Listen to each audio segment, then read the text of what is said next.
누가복음 12장. 한편 수도 없이 많은 사람들이 몰려와 서로 밟고 밟히는 상황에서 예수님께서 먼저 제자들에게 말씀을 시작하셨다.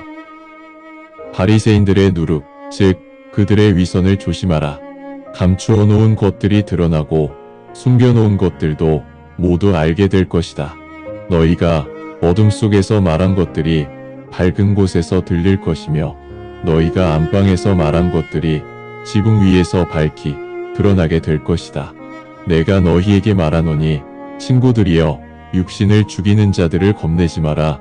육신을 죽이고 나면 그들은 더 이상 아무것도 할 수 없다.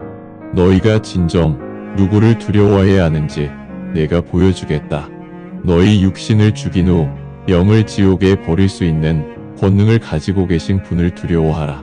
내가 너희에게 말하노니 그분을 두려워하라. 동전 2입에 5마리의 참새가 팔리지 않느냐?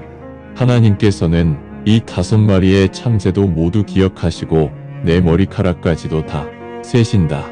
그러므로 두려워 마라. 내가 몇 마리 참새보다는 더 귀중하지 않겠느냐? 또한 내가 너희에게 말하노니 사람들 앞에서 나를 인정한 자는 인자도 하나님의 천사들 앞에서 그를 인정할 것이다. 그러나 사람들 앞에서 나를 부인하는 자는 인자도 하나님의 천사들 앞에서 그를 부인할 것이다. 인자에게 대적하는 자라도 하나님께서 용서하실 것이나 성령님께 대적하며 신성을 모독하는 자는 용서받지 못할 것이다. 이제 사람들이 너희를 회당, 행정관, 관청에 끌고 가더라도 너희가 무슨 말을 어떻게 해야 할지 걱정하지 마라. 성령님께서 그 순간 너희가 무슨 말을 해야 할지 가르쳐 줄 것이다.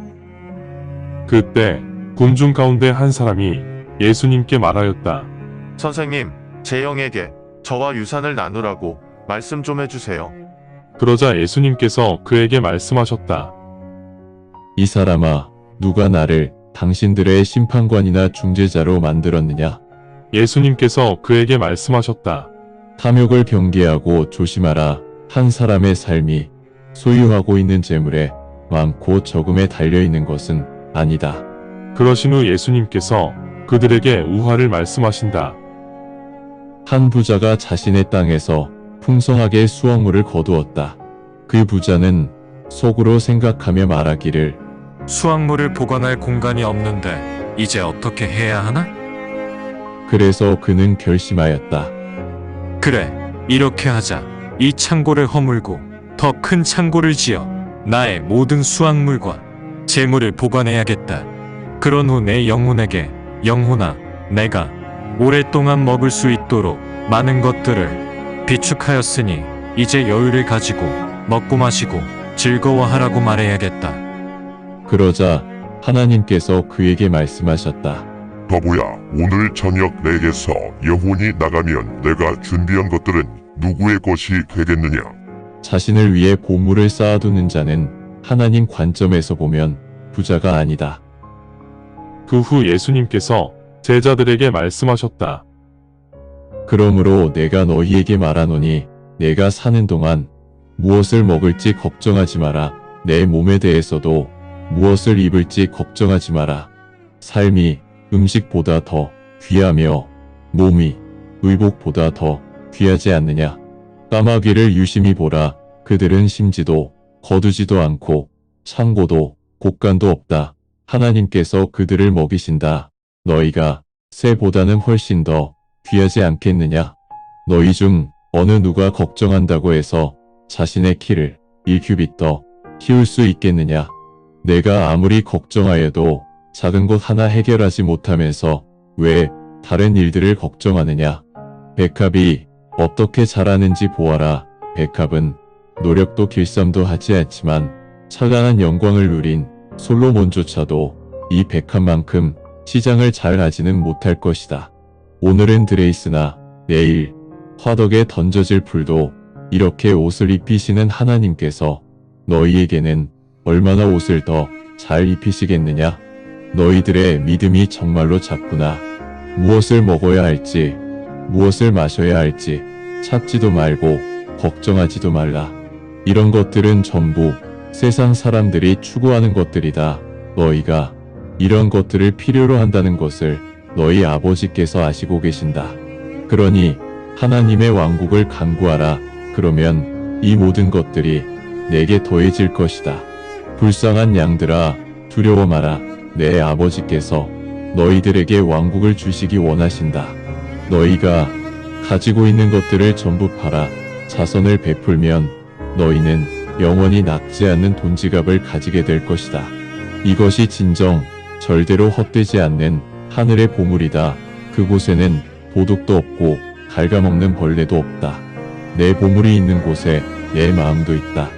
너희가 허리에 띠를 두르고 밝은 등불을 들고 기다려야 한다.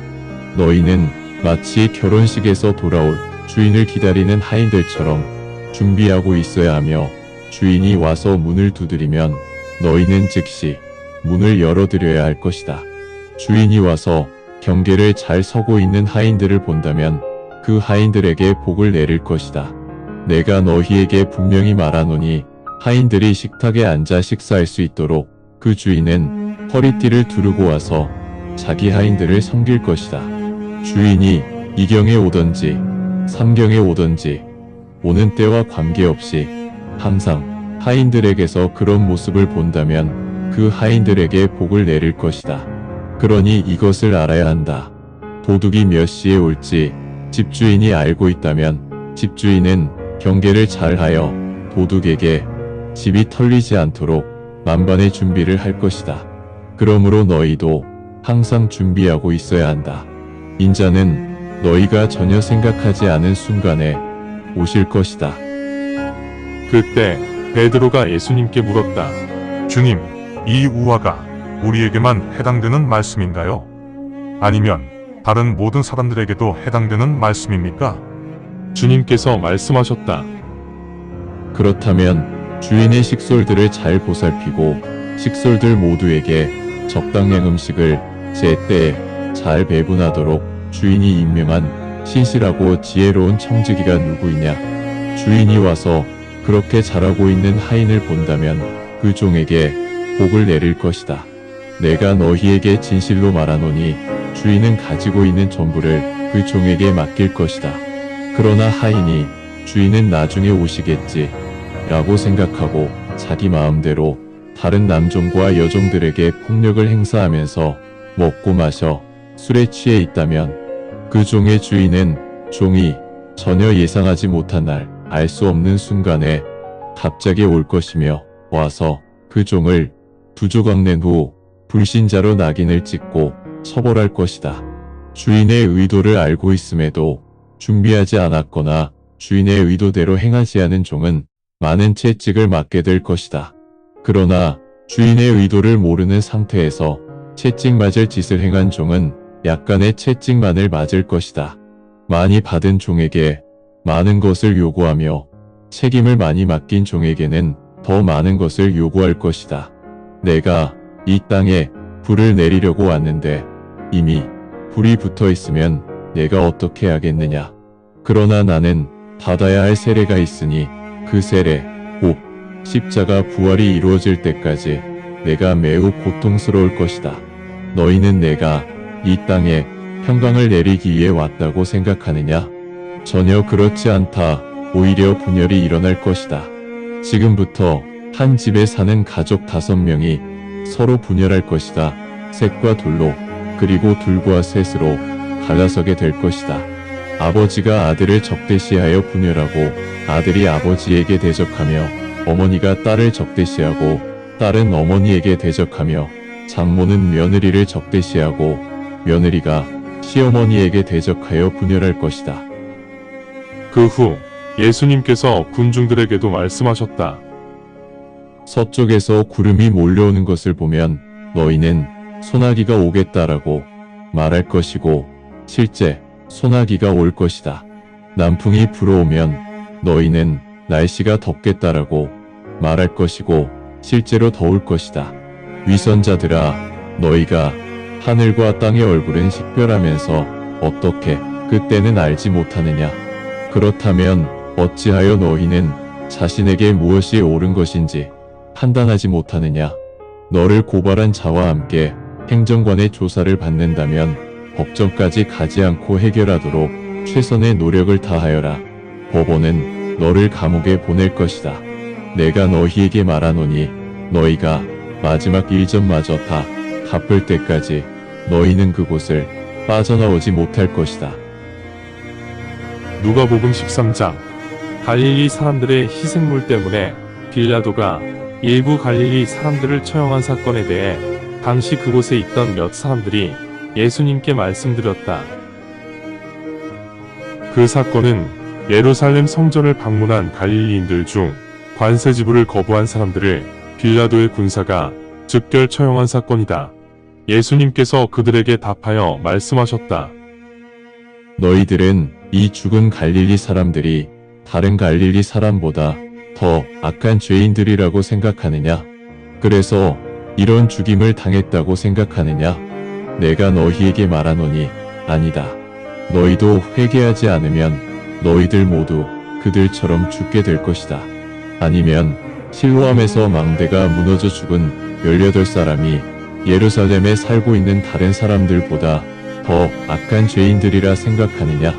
내가 너희에게 말하노니 아니다. 너희가 회개하지 않으면 너희들 모두 그들처럼 파멸에 이르게 될 것이다. 예수님께서 또 우화를 말씀하셨다. 어떤 사람이 자신의 포도원에 무화과 나무를 심었다. 그런 후 열매가 열렸는지 와서 보았으나 열매가 없었다. 그러자 그 주인은 포도원 관리인에게 말하였다. 보라, 3년 동안 이 무화과 나무에 와서 열매를 찾았지만 열매가 보이지 않는다. 베어버려라. 이 나무는 땅에 심어둘 가치가 없다. 관리인이 주인에게 답하여 말하였다. 주인님, 금년만 그대로 두고 보시지요. 제가 나무 주변을 파서 비료를 주겠습니다. 그런 후 열매를 맺으면 좋은 것이고 열매를 맺지 않으면 베어버리십시오. 이제 예수님께서 안식일에 한 회당에서 가르치고 계셨다. 그런데 보라, 18년 동안 병약한 영을 가지고 있는 한 여인이 있었는데 허리가 구부러져서 몸을 세울 수가 없었다. 예수님께서 그 여인을 보시고 부르신 후 말씀하셨다. 여인아, 내가 병약함에서 풀렸다. 그러시면서 예수님께서 손을 그 여인에게 얹으시자 그 즉시 여인은 허리를 곧게 펴고 일어나 하나님께 영광을 돌렸다. 그러나 회당장은 예수님께서 안식일에 병을 고치신 것에 분개하며 군중들에게 말하였다. 사람에게는 일을 해야 하는 6일이 있으니 치료는 이 6일 동안에 받으세요. 안식일에는 치료받을 수 없습니다. 그러자 예수님께서 그 회당장에게 답하여 말씀하셨다. 위선자야, 너희들 모두 안식일에 외양간에 있는 황소나 당나귀를 끌고 가서 물을 먹이지 않느냐? 생각해보라. 아브라함의 자손인 이 여인은 사탄에게 18년간 묶여 있었다. 그렇다면 안식일 때문에 이 여인을 사탄의 속박에서 풀어주지 않고 그대로 방치하라는 말이냐? 예수님께서 이렇게 말씀을 하시자 예수님을 반대하던 사람들 모두 고개를 들지 못하였고 예수님께서 하신 영광스러운 일에 군중들은 모두 기뻐하였다. 그때 예수님께서 말씀하셨다. 하나님의 왕국은 무엇과 같을까? 내가 무엇과 비교해야 할까? 하나님의 왕국은 겨자씨와 같다. 겨자씨를 정원에 심으면 자라서 큰 나무가 되고 공중의 새들이 그 가지에 둥지를 튼다. 다시 말씀하셨다. 하나님의 왕국을 무엇으로 비유할 수 있을까? 하나님의 왕국은 아직 누룩의 영향이 미치지 않아서 부풀지 않은 석대 분량의 곡물에 숨겨놓은 누룩과 같다. 예수님께서 여러 도시와 마을을 다니시고 가르치시면서 계속 예루살렘 방향으로 가셨다. 그때 어떤 사람이 예수님께 물었다. 주님, 구원받는 사람의 수가 적은가요? 그러자 예수님께서 말씀하셨다. 그 좁은 문을 들어가고자 노력해야 한다. 내가 너희에게 말하노니 많은 사람들이 들어가려고 노력하나 모두 들어갈 수는 없기 때문이다. 집주인이 일어나 문을 닫아버리면 너희가 밖에 서서 문을 두드리며 주님, 주님, 저희를 위해 문을 열어주소서 아무리 말하여도 주님은 너희에게 나는 너희가 어디에서 왔는지 모른다 라고 답하실 것이다. 그러면 너희는 우리가 주님 앞에서 먹고 마셨던 사람들이며 주님께서는 우리가 있던 그 거리에서 가르치셨습니다. 라고 말할 것이다. 그러나 주님은 답할 것이다. 내가 너희에게 말하노니 나는 너희가 어디에서 왔는지 모른다. 내게서 떠나라. 너희는 모두 불의를 행한 자들이다. 아브라함, 이삭, 야곱, 그리고 모든 대언자들은 하나님의 왕국에 있으나 정작 너희 자신들은 왕국에서 밀려났음을 알고 너희가 슬피 울며 이를 갈 것이다. 사람들이 사방에서 와서 하나님의 왕국에 앉아 있을 것이다.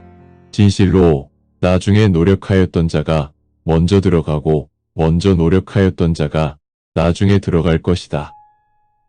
바로 그날 바리새인들 중 일부 사람들이 예수님께 와서 말하기를 빨리 여기를 떠나서 벗어나십시오. 헤롯이 당신을 죽이려고 합니다. 예수님께서 말씀하셨다. 가서 그 여호에게 전하거라.